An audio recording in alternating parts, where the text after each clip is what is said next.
Hello everyone, I'm Dr. Bathla and welcome to the Pain Minute. So today we're going to talk about spinal stenosis. Patients with spinal stenosis have a few common features. First, they walk with a forward lean, often leaning on a cane walker or even come in a wheelchair. They also tell me that when they walk 200 to 300 feet, they have to sit down, and once they do, they feel much better, they can get up and walk again.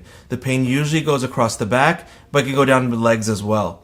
So what is spinal stenosis? If we look at this drawing here, you can see a cross-section of a spinal cord. Normally the spinal cord travels through a bony tunnel called the spinal canal. This canal should be a wide open tunnel and it should allow the spinal cord to travel through easily.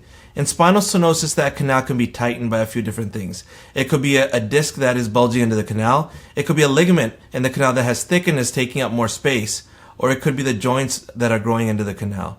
So what does this ultimately mean? It means that when you stand straight or bend back, you will cause the canal to become even more tight and it will cause pain. If you bend forward, it will relieve some of the pressure in the spine and you can walk longer. Ever notice that you feel much better when you're leaning on a shopping cart? You may have spinal stenosis. That's your Pain Minute. I'll see you next time.